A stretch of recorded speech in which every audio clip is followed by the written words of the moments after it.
Consumer sentiment is down. It stands at 68.10, which is a slight decrease from 69.50 last month.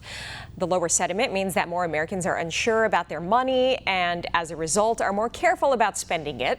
The consumer sentiment is, however, higher than it was a year ago. For more, let's bring in Ed Siddell, CEO and Chief Investment Advisor at EGSI Financial. Ed, welcome back. So did this report today surprise you? What's the key takeaways here? Well, thanks for having me. And no, it's really not a shock. I mean, when you look at the cost of energy and food prices, pain at the pumps. I mean, this is really, it's hitting everyone. And so really they're looking at, how hard it is just to make ends meet from month to month. And so, they're looking forward, especially with all the geopolitical issues, and saying, it's probably going to be sticking around for a little while. So inflation went up to 4.1% in September. That number came out yesterday, the CPI. That's an increase from the month before, from August. So will inflation get to that Federal Reserve, magic number, the target of 2% anytime soon, in your opinion? I don't see how. And I've been saying this all along. I mean, when you look at the 100-year average of inflation, it's 3.25%. I don't know how they're going to get to that 2% mark. Especially as we continue to spend as a country, we're way overspending, just day over day, month over month. We spent $500 billion in deficit spending in just the last 3 weeks. So if we keep going down that path, that's inflationary by itself. So I don't see it going away anytime soon.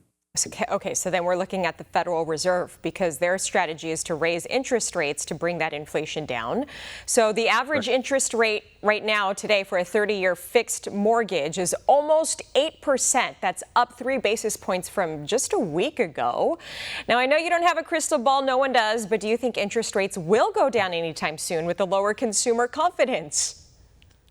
I really don't. Not anytime in the near future. I don't even foresee the Feds lowering rates until probably next summer. And if they do, it's probably not going to be much more than 1/4 to 0.5%, which they've already adjusted their expectations from a year ago, from a 1% or 100 basis point lowering in 2024 to just now 50 basis points.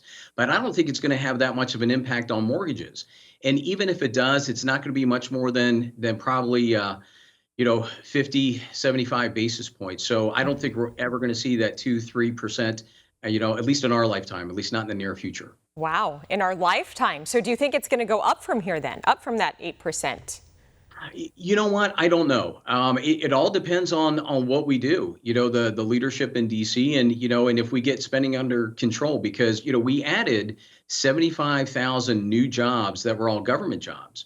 And so with the deficit spending that we have, we're having to borrow money just to cover those salaries and benefits. So if we keep going down this path, this is all inflationary. So until we make some changes at the top level, I don't see inflation going away anytime soon. Okay, so would it be smart if someone were in the market to buy a house right now to just suck up that high interest rate with the hopes of refinancing maybe 1 or 2 years down the road? Do you think that's playing with fire? You know what? No one's got a crystal ball. So, whether it's now or a year from now, housing is the most unaffordable that it's been in history. I think you've got half of all young adults that are still living at home. And so you've got the combination of housing prices really high and you've got interest rates really high. So, until one or the other comes down, I think it's still going to be very unaffordable for people to buy homes right now. Yeah, certainly is. Very hard time for many Americans in today's day and age. Ed Siddell, EGSI Financial, thanks for your time today, as always. For all our viewers asking where One America News is heading in the future, we would like to introduce you to OAN Live. OAN Live is the best way to stay up to date on all of the hard-hitting, straight-shooting, national and international headlines. And the best part is, OAN Live is only $4.99 per month. All the credible, honest, unbiased reporting One America News offers at a fraction of the cost of cable. Just go to OANN.com to easily sign up for OAN Live and stay informed.